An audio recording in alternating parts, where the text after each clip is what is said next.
podcast Pojok Kantor. Halo, balik lagi di acara Pojokan Podcast Pojok Kantor bersama dengan gue, Angela. Dan pada kesempatan kali ini kita akan bersama dengan narasumber spesial kita, yaitu Pak Randi as a CEO dari Jagoan Air. Halo. Oke, Pak Randi. Oke. Apa kabar, Pak? Alhamdulillah sehat. Oke, nah mungkin boleh diceritain nih ke teman-teman tentang profilnya dari Bapak dan juga background-nya dulu bersekolah di mana, kayak gitu. Terus habis itu kayak apa aja yang udah pernah dilewati oleh Bapak. Oke, gitu. kita mulai dari background ya. Kalau background mungkin yang masuk dari SMA kali ya.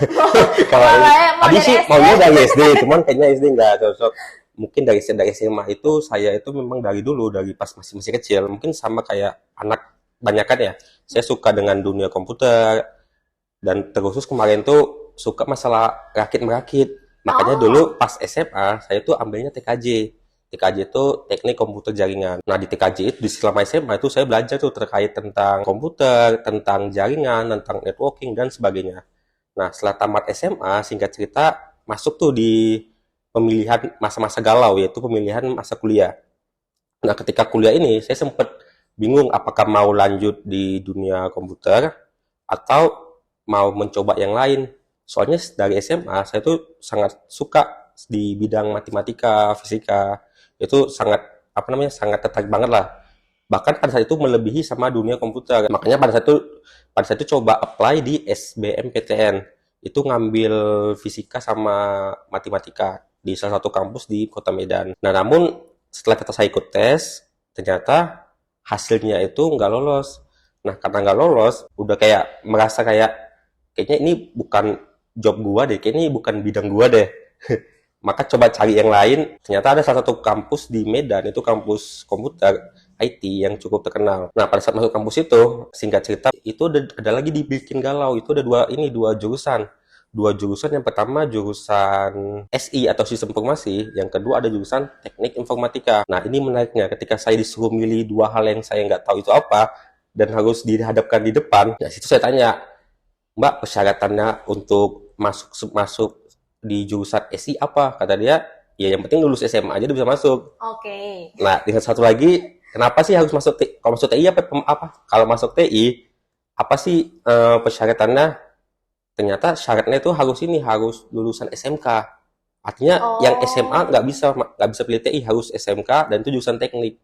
Nah, saya melihat di situ saya melihat ini ada perbedaan nih. Dan di saat yang sama saya itu SMK background, jadi ada sedikit keuntungan. Atas dasar itu udah TI aja nih. Soalnya lebih dilihat lebih challenge itu lebih besar dibanding SI pada saat itu mikirnya. Nah, singkat cerita mulai terbangun akan pengetahuan dan juga kesukaan di dunia IT tersebut. Nah, ketika sampai di kampus, saya paham tuh terkait programming, dunia teknologi dan sebagainya. Setelah 4 tahun tamat dari kampus, saya tuh sebelum tamat, 2 tahun sebelum lulus, saya tuh sempat jadi asisten dosen. Wih, Bapak pinter dong, hebat.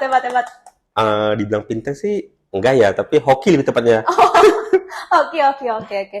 Pak, tapi kalau misalkan asdos itu berarti Bapak yang nyalonin. Itu apakah memang karena kayak, gue pengen jadi dosen nih, jadi gue kayaknya mulai dengan asisten dosen dulu gitu. Atau misalkan karena memang maksudnya itu niatnya untuk belajar lebih banyak aja. Bisa dibilang kesemuanya sih. Pertama memang saya itu apply. Yang pertama apply, yang kedua itu karena pas itu ada pengumuman, memang pembukaan asdos. Dan saya tuh memenuhi kriterianya. Kayak misalkan IPK harus 3, sekian. IPK-nya berapa, Pak? Sekarang ya, kalau IPK itu kumulatif berarti ya total? Kumulatif. 3,6. Oh, Kemlaut guys, mantap. Tapi nggak kumlaut, karena ada yang 1 C+. Satu aja C+ itu.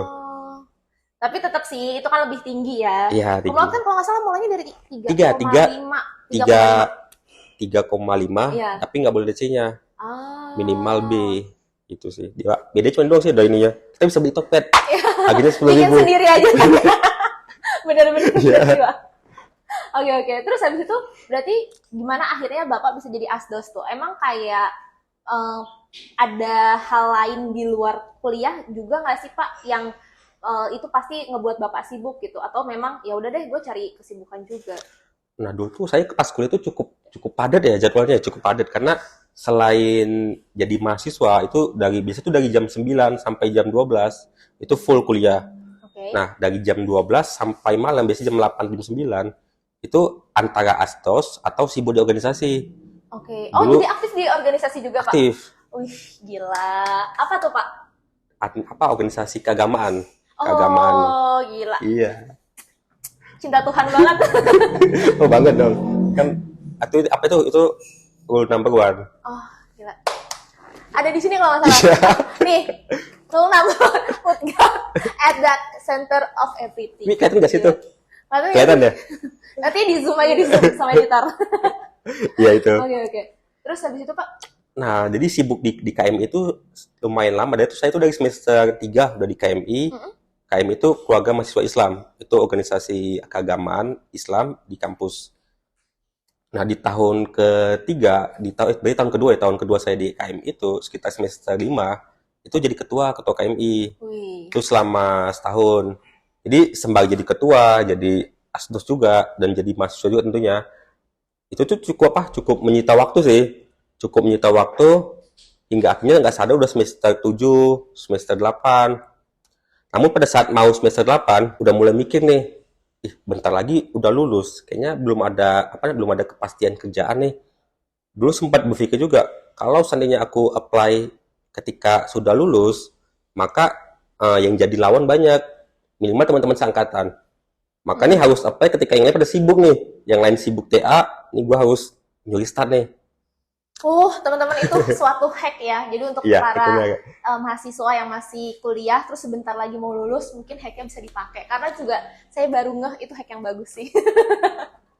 Iya, Oke. benar sih. Karena pada saat itu dulu mikirnya, yang lain pada sibuk skripsi. Kan dulu di kepala saya tahu skripsi itu susah. Tapi ada satu waktu, entar juga pasti lulus kok. Ini hanya masalah waktu doang. Kalaupun nggak tahun ini, tahun depan, that's it gitu kan. Tapi setelah itu, mau apa? Dulu tuh udah mikir seperti itu. Makanya beranikan diri untuk apply walaupun di tengah kesibukan ngurus TA, apply dan alhamdulillah nggak lama karena kebetulan di waktu itu di tahun itu program lagi naik daun bisa dibilang. Di tahun 2017 awal itu program itu masih secara demand masih sulit, tapi secara demand itu cukup banyak, tapi secara supply itu masih sulit. Nggak sebanyak sekarang. Makanya dulu harga IT itu mahal-mahal banget Iya, ya. cukup mahal pada saat itu. Makanya ketika saya masuk situ nggak begitu sulit. Kayak seminggu apply lamaran, interview, besoknya itu udah mulai masuk. Oh, oke. Udah mulai masuk kerja. Berarti itu posisinya udah kerja, masih ngerjain TA juga, Pak? Iya benar. Jadi TA masih lagi nyusun, masih bab 3, bab 4 kalau nggak salah. Itu saya udah mulai probation di tempat kerja. Gila, Gitu. keren banget. Karena kan pada saat itu kan TA itu kan udah ini kalau dari semester 8 udah nggak ada ikatan kuliah lagi. Jadi nggak ada kewajiban untuk datang ke kuliah di jam tertentu. Cukup ya pastikan skripsinya lancar, bisa bimbingan, ya udah bisa aja kan lulus gitu. Jadi tanpa harus mengganggu kerjaan. Oke. Nah, Pak, ini tadi ada suatu tambahan nih nanti dari teman-teman. Katanya itu emang Bapak pernah bekerja sebagai tukang cuci piring. Ini fun fact teman-teman. Yang belum pernah di-unveiling kemana-mana. Emang benar, Pak? Iya, bener sih. Oh iya? Itu Iya, gimana iya, tuh, iya. Pak? Sejak kapan itu, Pak? Itu sejak ketika kita tamat SMA itu kan biasa kelas 3 itu ada UN ya. UN itu bulan April nggak salah. Setelah UN itu kan kita udah ada pengumuman lulus. Setelah pengumuman lulus, terus masuk kuliah lagi itu di bulan September. Itu ada gap jarak yang cukup lama. Ada sekitar 4-5 bulan gitu ya. Nah, di 4-5 bulan itu saya tuh menyibukkan diri dengan mengambil ini, kalau nggak salah dulu tuh mengambil pelatihan. Jadi pagi itu mengambil pelatihan pagi sampai sore. Nah, sore satu malamnya itu kerja tadi cuci piring. Oh, pelatihannya pelatihan apa, Pak? Dulu tuh sempat pelatihan desain pakai CorelDRAW buat logo, Oh, Photoshop, itu sempat ikut pelatihan itu. oke. Itu nggak salah tuh program pemerintah deh, saya lupa. Nggak salah namanya PT KPI gitu. Kepanjangannya apa? Udah lupa, coba di Google. Itu ada program pemerintah dari Dinas Tenaga Kerja memang untuk siswa-siswa gitu yang memang mau ikut pelatihan mengembangkan bakat dan minat itu bisa. Oke, oke, oke. Nah, tapi ketika udah mulai kuliah, berarti itu udah selesai tuh, Udah Pak? selesai, pelatihan udah selesai. Oh, Pelatihan udah pelatihannya selesai. selesai, terus kalau yang cuci piringnya itu juga Masih, selesai? Oh, masih juga? masih cuci piring selesai. Itu lumayan lama, sekitar kayak 4-5 bulan tuh ada. Sampai ada momen tuh saya baru tahu ternyata cuci piring itu kalau ketika kita lama ya, lama jadi tukang cuci piring bukan nyuci yang sebentar, itu tangan kita tuh bisa merah. Tuh ternyata sunlight tuh kuat banget sampai luka. Sampai ada Oh, momen tuh di bulan 4 atau 5 gitu. Tangan itu luka merah, kayaknya nggak sanggup lagi buat cuci piring karena emang kondisi tangan nggak mungkin kan. oh, pantesan kalau di luar negeri itu biasanya cuci piring pakai itu, Iya Pak, sarung benar, tangan itu iya loh. iya benar benar benar benar. Wah di Oh, kita kayaknya cukup ini ekstrim ya, ya. yang penting cuci piring ya, cuci piring kan kita nganggapnya ya cuci piring aja biasa gitu ya, Pak. Ternyata Oh, sunlight tuh begitu. cukup kuat banget sunlight gitu. Tuh tangan saya tuh sampai merah. Ingat banget dulu tuh kan di kafenya itu dia tuh tutupnya setiap hari Kamis. Jadi dari mulai Senin, Selasa, Rabu, Jumat, Sabtu itu Mm-mm, masuk pas Kamis tuh ada waktu istirahat. mm-mm. Justru pas istirahat itu merah itu makin kelihatan. Oh, Karena mungkin karena kangen kali ya. Jadi kalau ketika libur tuh kayak kok nggak ada sabun di tangan. Itu oke, semakin oke. nggak apa karena semakin libur tuh semakin kelihatan merahnya. Oke, oke, oke, oke. Nah, Pak, lanjut nih. Tadi kan udah cerita tentang dari sebelum kuliah, terus habis itu ketika kuliah udah punya yang sampingan juga gitu lah Mhm. ya, Pak. Nah, setelah lulus kan tadi Bapak bilang kalau Bapak itu udah mulai probation nih Iya benar. sebelum lulus Sebelum gitu lulus. kan. Nah, mungkin itu bisa diceritain sedikit, Pak. Jadi kayak itu tuh langsung bekerjanya sebagai apa sih ketika probationnya itu gitu. Nah, pada saat itu karena udah mulai kuliah, udah mulai tamat kuliah, saya udah mulai serius sama masa depan. Jadi, udah mulai ngambil pekerjaan yang memang sefrekuensi sama sama kampusnya juga. Dulu tuh udah jadi ini sih udah jadi programmer. Oh, berarti langsung jadi Iya, programmer. jadi Oke. ketika masuk menjadi programmer khususnya di bidang web web development gitu. Oke. Kalau web itu berarti kan dia kalau nggak salah ada back end dan front end nih, Pak. Nah, kalau Bapak di apanya? Nah, kalau pada saat itu masih di web dan di mobile. Oh, oke, oke, oke, oke. Nah, berarti mulai dari situ akhirnya Bapak semakin mendalami nih apa namanya implementasi dari ilmu-ilmu yang udah ada dari kuliah akhirnya dicoba diimplement ketika probation itu gitu kan. Iya. Nah, terus akhirnya seperti apa Pak? Apa namanya project-project yang Bapak buat ketika probation itu dan gimana sih Pak mulai dari probation itu sampai akhirnya sekarang bisa jadi CEO nih? Mungkin diceritain ke teman-teman perjalanannya seperti apa Oh, gitu. cukup panjang ya sebenarnya ya. Saya tuh mulai jadi programmer itu berarti udah mau mendekati lulus, lulus kuliah itu di tahun 2017 dan sekarang udah tahun 2024 ya. 24, betul Itu betul. cukup. Mungkin kita ini coba kita bedah ya. boleh, boleh Pak. Nah, pada saat itu ketika di 2017 saya bekerja tuh di situ nggak begitu lama di kantor yang lama.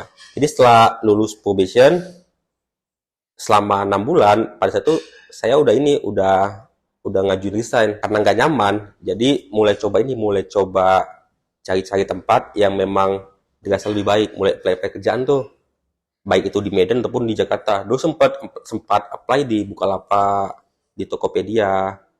Walaupun kalah saing, sempat interview di Bukalapak sekali, terus Oh. nggak ada panggilan, Hmm? ya udah di PHP gitu aja. Terus sempat, terus nggak lama di tengah-tengah pencarian kerja yang baru, ada teman yang kabarin, temen tuh udah duluan dari Jakarta, temen kampus, dulu pernah satu Oke. kelas pas di kampus, Mm-mm. dia ngabarin kalau dia tuh butuh mobile developer di kantornya. Karena saya juga posisi lagi nyari, nah ini jadi cocok nih. Mm-mm. Langsung saya submit CV, nggak lama langsung di interview. Setelah di interview terjadilah bisa kayak negosiasi dan akhirnya diterima. Oke, berarti itu langsung pindah ke Jakarta, Pak? Iya benar. Oh, Jadi oke, oke. jadi 7 bulan kerja di Medan. Mm-mm. Bahkan pada saat itu, pas udah wisuda, alhamdulillahnya tuh udah wisuda. Wisuda itu sekitar saya lupa bulan akhir tahun 10 atau 11. Di bulan satunya saya ke Jakarta. Oh, pas banget ya Iya, pas banget. momennya. Jadi biar nggak bolak-balik ke Medan juga ya. Iya benar. Jadi udah wisuda dan balik ke Jakarta. Akhirnya kan Bapak pindah ke Jakarta gitu kan. Setelah itu berarti Bapak langsung jadi mobile developer di situ. Iya, iya bener, bener banget. Jadi ketika ketika sampai ke Jakarta, saya langsung mau jadi mobile developer bersama teman-teman yang lain. Oke. Nah, berarti Pak pertama kali proyeknya Bapak di sana tuh apa Pak? Nah, kalau pas di Jakarta itu kita bukan software agency. Jadi kita memang saya tuh bekerja di perusahaan yang bergerak di bidang learning. Jadi yang Oh, saya buat tuh bukan as a project tapi as a product. Produk yang dipakai oh, oleh perusahaan tersebut, yaitu oh. produk learning gitu, aplikasi learning sih. Oke, oke, oke. Nah, terus akhirnya kan berarti Bapak udah mengalami beberapa kali pindah nih perusahaan gitu kan. Kok akhirnya bisa tiba-tiba kepikiran mau buat perusahaan? Itu gimana Pak ceritanya? Sebenarnya kalau ditanya ke saya ya, itu bukan bukan kepikiran sih, tapi lebih tepatnya tertantang. Karena nih saya cerita dikit ya, cerita sedikit Mm-mm. tentang perusahaan saya yang lama. Saya tuh udah bekerja di sebagai mobile. Di tengah-tengah perjalanan, saya tuh switching karir sebagai back-end developer. Nah, setelah jadi back-end, sekitar 2 tahun kemudian, saya udah merasa jenuh di kantor yang lama. Karena saya merasa sudah di titik yang paling atas di dalam, apa namanya, di dalam kita dunia berkarir. Jadi kayak Oh, udah, udah jadi leadernya gitu iya berarti benar, Pak. Oh, udah oke. jadi, bukan leader sih, lebih tepatnya senior lah. Oke. Udah jadi senior programming di apa namanya, di kantor itu. Mm-mm. Jadi nextnya mau apa belum kebayang kalau di tempat yang sama. Oh, Maka harus cari sesuatu yang lebih besar lagi untuk bisa bisa berkembang lah. oke. Jadi emang jiwa-jiwa lapar Iya, atas pelajaran, atas akuisisi diri juga gitu kan ya bisa Pak? bisa bisa. Iya. Akuisisi sih bukan akuisisi dong, aktualisasi diri guys. Maaf. Oke. Nah, terus habis itu akhirnya gimana Pak tertantangnya? Nah, ini jadi ketika saya proses apply kerja itu cukup menarik sih guys. Ketika saya apply kerja tuh saya masuk apa namanya melakukan interview ke beberapa perusahaan. Nah, salah satu yang diterima itu perusahaan di Belanda. Saya sempat apply ya Wih, keren perusahaan banget di Belanda. perusahaan startup di Belanda yang memang kantor itu kantornya di Indonesia ada di Bandung, Hmm? kantor untuk teknologinya, tapi secara bisnis itu running di Belanda. Wow, keren Sempat banget. apply, sempat interview juga, interview dari sisi HR, terus dari sisi timnya sampai ke leadnya yaitu orang Belanda langsung. Wih, tapi untung Bapak nggak kesana sih Pak. Iya, kenapa tuh? Karena kalau nggak kita nggak bisa ketemu Iya Bapak. benar. Padahal kan saya cantik, Bapak nggak bisa ngeliat cewek cantik seperti saya. Iya sih. Oke, oke, oke. Nah, terus akhirnya gimana Pak?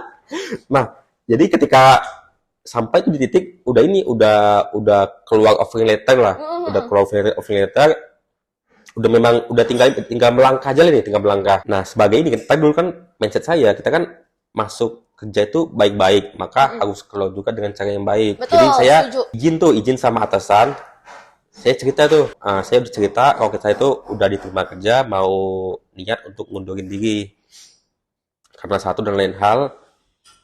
Nah, uniknya nih, ini uniknya. Makanya kalau ditanya ide dari mana, harusnya bukan tanya ke saya, tapi dari atasan saya ini.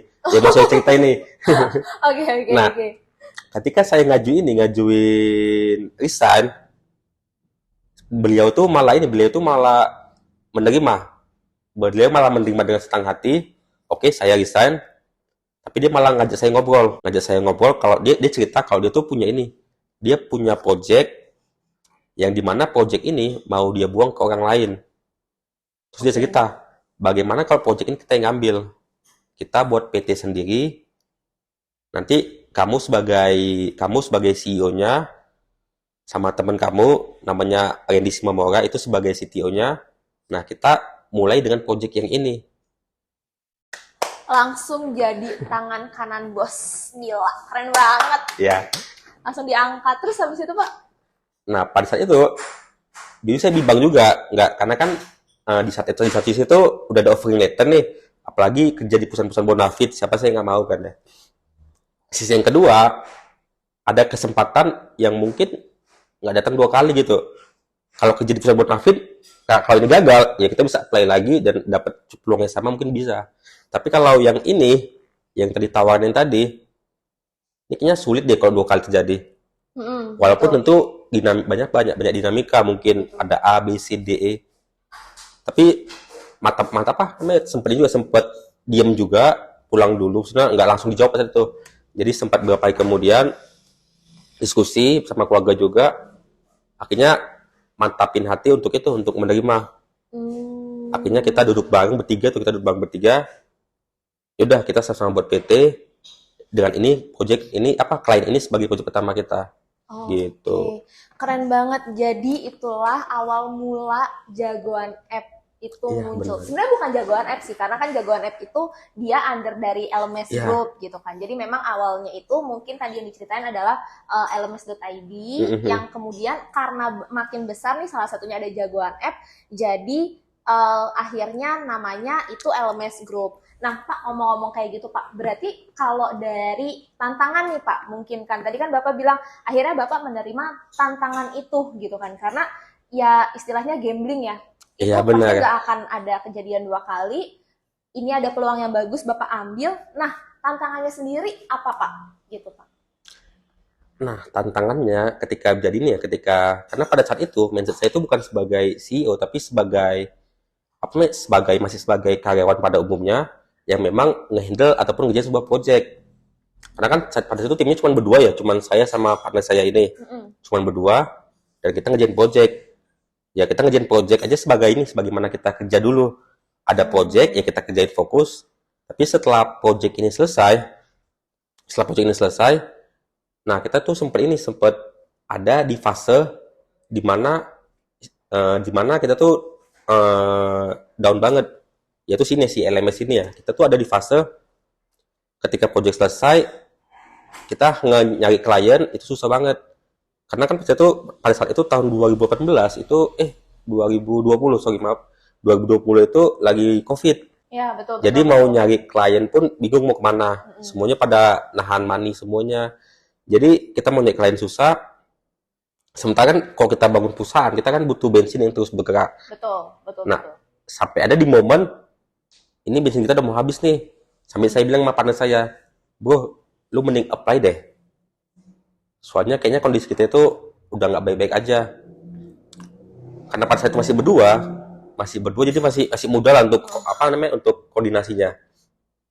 Akhirnya dia apply, saya apply, di tengah-tengah pencarian tiba-tiba ada keajaiban. Emang dinobatkan udah nggak usah cari pekerjaan lain Iya, gitu benar. kan ya, Pak? Iya benar. Oke. Nah, tapi kan akhirnya mulai dari berdua sampai akhirnya itu banyak banget tim yang ada di dalam LMS Group gitu kan, Pak. Nah, Bapak sendiri kan juga bisa dibilang masih fokus dari sisi teknologinya gitu kan. Ada beberapa project yang memang masih Bapak yang lead gitu kan. Nah, mungkin bisa diceritain nih, Pak, dalam mengelit itu, dalam meng-hire, terutama mulai dari meng-hire dulu kali ya. Jadi akhirnya meng-hire orang-orang ini untuk jadi tim Bapak, itu tuh kriterianya seperti apa sih, Pak, yang cocok gitu sampai akhirnya, oh ya lu jadi tim gue deh di under gue nih gitu misalkan. Itu seperti apa sih, Pak, kriteria-kriterianya yang cocok? Karena pasti tiap orang kan beda-beda ya gitu. Oke, ini cukup berat ya. Karena kalau ditanya yang cocok yang mana, pertanyaannya cocok untuk siapa juga kan. Nah, saya tuh dari dulu tuh bukan ini sih. Saya tuh bukan karakter orang yang yang hidup dengan dengan tantangan dengan cara how to gitu. Saya tuh biasa hidup dengan gaya flow, let it flow gitu. Biarkan itu mengalir. Yang perlu kita garis bawahi kan gini ya. Selama kita melakukan kebaikan, pasti akan datang kebaikan selanjutnya gitu. Betul. Tabur tuai, Pak. Iya benar. Itu selalu saya terapkan sih. Makanya saya tuh nggak begitu pusing ketika harus ngambil keputusan. Selama itu baik ya just do it gitu kan. Termasuk juga sama yang tadi, sama yang apply, sama proses hiring ya. Kalau kita bicara proses hiring, saya tuh nggak begitu menyulitkan harus dan bagaimananya. Yang penting kita punya requirement, kita punya kebutuhan.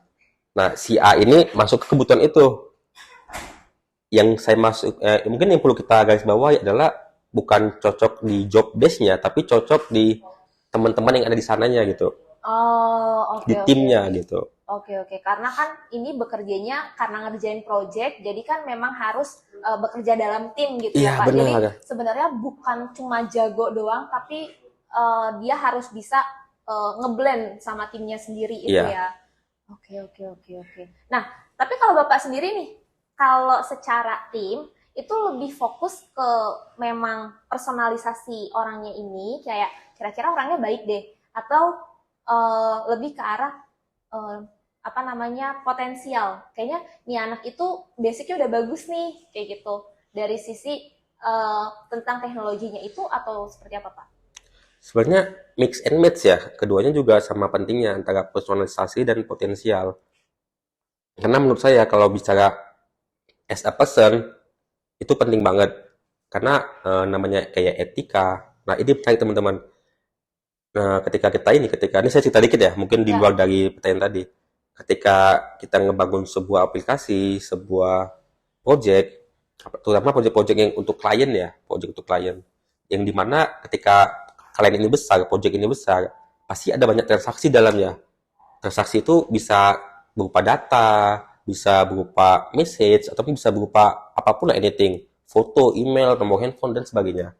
Dan sebagai programmer yang kita punya akses atau privilege ke dalamnya, kita harus menjunjung tinggi namanya etika, betul betul. Kode etiknya itu ya, kode Pak ya. etik benar. Ya, setiap dari kita yang program pasti kita punya akses ke database-nya. Cuman apa sih yang membuat kita nggak mengakses itu? Ya etika tadi. Ketika Betul. kita punya etika dalam mengembangkan suatu aplikasi, ya maka ini akan terjaga gitu. Mm, mm, mm. Makanya kembali ke tadi ya, masalah as a personal ataupun personalisasi itu penting banget etika dia. Jadi kita perhatikan tuh etika dia seperti apa sih. Nah, bagaimana sih cara dia bekerja dan sebagainya. Itu poin pertama. Nah, poin yang kedua itu terkait apa tadi? Terkait apa? Potensi ya. Terkait potensi. Itu ini juga sangat pentingnya sih. Apalagi kalau kita lihat di zaman sekarang itu beda zaman dulu. Zaman dulu kalau kita bicara intern, pasti rata-rata itu pekerjaannya Fotokopi, fotokopi, bener, buatin kopi. buatin kopi. Tapi kalau kita tengok sekarang, intern itu udah beda loh. Intern tuh udah punya bargaining value menurut saya. Bener, bener, bener, bener. Bahkan kayak di beberapa perusahaan, internet itu sebenarnya dia kayak cuman ngisi waktu luang dan emang karena disuruh dari sekolahnya aja kan, Pak, gitu. Banyak yang sekarang tuh kayak internnya bisa dibilang dia malah jajan Starbucks di saat kalau misalkan pegawainya cuman beli kopi saset. Kan banyak yang kayak gitu-gitu tuh, Pak. Iya, Oke, oke, oke. Nah, Pak, kalau gitu Pak, berarti kan tadi udah dijelasin nih, akhirnya memiliki beberapa kriteria yang memang diwajibkan masuk kualifikasi gitu iya kan. benar. Nah, ini juga mungkin saya sedikit highlight juga karena tadi udah disampaikan tentang bagaimana jagoan itu menjaga kode etik sebagai programmer. Mungkin kalau teman-teman tahu kan banyak istilah data bocor gitu ya. Nah, itu bisa juga memang ada virus dan lain-lain atau mungkin itu memang disengaja sama programmernya kan kita nggak ada yang tahu Iya gitu ya. benar. Tapi kita bisa pastiin kalau misalkan dari sisi programmernya kita itu yang pasti sudah sangat menjaga kode etiknya karena memang belum pernah ada kejadian sama sekali ya Pak ya. Belum pernah ada. Kayak gitu. Jadi teman-teman jangan ragu untuk milih jagoan app. Nah, gitu. Mungkin apa lagi ya? Kayaknya udah banyak banget nih Pak ceritanya. Boleh nggak kita lanjut ke mini games aja?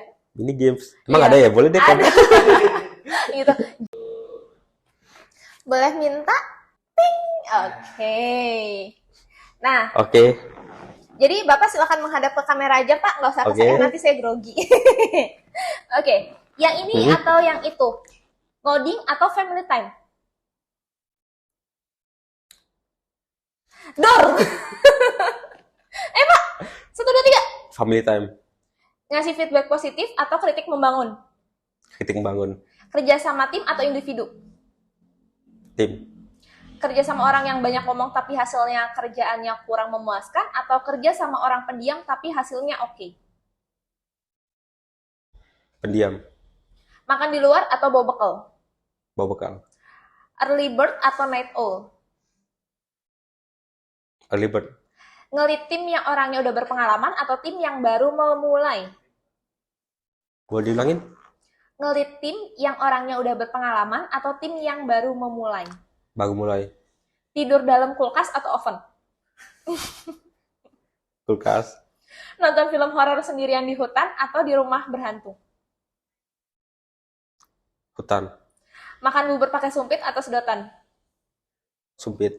Makan pizza pakai topping ice cream atau makan es krim topping pizza? Gimana? Ini sama aja nggak sih, Bun? Sebutan deh. Makan pizza pakai topping es krim atau makan es krim topping pizza? Gue harus bayangin. Apa, Pak? Makan pizza pakai topping es krim. Oke, selesai. Oke. Nah, saya mau tanya nih, Pak. Tadi ini agak sedikit membuat saya penasaran. Ngelit tim yang orangnya udah berpengalaman atau tim yang baru memulai? Dan Bapak memilih yang baru memulai. Itu kenapa tuh, Pak? Sebenarnya kalau kita bicara tim ya, tim ini kan nggak satu ya. Biasanya tim itu tuh lebih dari satu. Sebenarnya kayak tadi, lagi-lagi tadi, mix and match. Cuma karena disuruh pilih, ya pilihnya itu.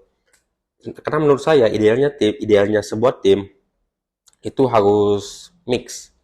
Artinya di situ ada yang memang senior, dan memang ada juga yang memang, yang masih baru lah, masih baru masuk atau masih junior. Kalau ditanya kenapa, tentu yang biasanya berdasarkan pengalaman. Berdasarkan pengalaman saya tuh pernah di sebuah project yang dimana timnya itu senior semua. Jadi saya tuh lebih susah diatur berarti, Pak. jadi saya tuh part of bukan sebagai lead ya. Jadi ada momen kita tuh meeting itu sampai 3 jam debat. Jadi sepanjang perjalanan itu, perjalanan kita meeting tuh hanya berfokus kepada teknologi mana yang mau dibuat, apa yang mau diimplement. Hingga akhirnya masing-masing individu itu punya argumen sendiri gitu. Betul-betul, karena kalau misalkan memang dia sudah berpengalaman, biasanya idealismenya kan makin tinggi, Iya, ya, Pak, benar, ya. iya benar. Terus habis itu jiwa dominannya juga makin tinggi, Benar, gitu paham. kan. Jadi kalau semuanya tadi kayak Bapak, kebayang sih itu pasti kayak maunya gue yang menang gitu. Iya, semuanya punya ya biasanya yang udah mempunyai kemampuan yang udah senior lah, kita bilang senior, mereka itu tuh hanya mau bekerja sesuai memang apa yang diminta. Nanti kalau misalkan kita minta beda, itu beda billing. Serius. Ada tagihan Ada tagihan khusus sebenarnya. Kayak saya pernah itu ada kayak misalkan anggap ini back-end developer. Nah, dia tuh mau tuh ngoding back-end, oke lah. Cuma kan ada satu momen kayak kecil yang kita butuhin dia. Contohnya misalkan nge-manage infra, yang itu tuh kalau dikerjain mungkin cuma 10 menit selesai gitu. Dan dia nggak mau untuk itu. Dia bilang, jual mahal ya, ini bukan domainnya. Ya kalau mau, hire lagi untuk itu gitu. Jadi saya pernah ada di momen itu dan memang dihadapkan di posisi seperti itu. Pertanyaannya apakah itu salah? Ya nggak salah juga. Ya itulah gitu. Nah, Pak Randi, kita kan udah ada di akhir-akhir pengunjung acara nih. Iya. Nah, saya mau nanya nih, Pak, terakhir. Itu bagaimana menurut Bapak pendapatnya tentang tim yang ada di sini gitu. Tadi kan kita udah ngobrolin panjang lebar tentang kriterianya seperti apa. Terus tadi juga ada senioritas dan juga yang newbie bisa dibilang gitu ya. Nah, kira-kira kalau nilai dari 1 sampai 10, tim kita menurut Bapak nilainya berapa? Kalau nilai sih 9,9. Wih, karena kesempurnaan hanya milik Tuhan, guys. Bener nggak, Pak? Karena selalu ada ruang untuk tumbuh. Asik, benar-benar. Oke. Nah, mungkin terakhir nih, Pak, pertanyaannya adalah kesan dan pesan mengelit jagoan app itu seperti apa, Pak? Nah, kayaknya kalau dari saya sih udah cukup, Pak. Mungkin Bapak bisa menyampaikan closing statement untuk pemirsa semua. Oke, boleh. Thank you. Teman-teman, di sini kita itu nge-develop sebuah produk yang sangat berguna sesuai kebutuhan semua bisnis. Jadi, jangan ragu pakai jagoan app. Oke? Mantap! Yeay! Terima kasih, Pak. Jangan lupa like, komen, dan subscribe. Dan nantikan video-video selanjutnya. Bye-bye! Podcast Pojok Kantor.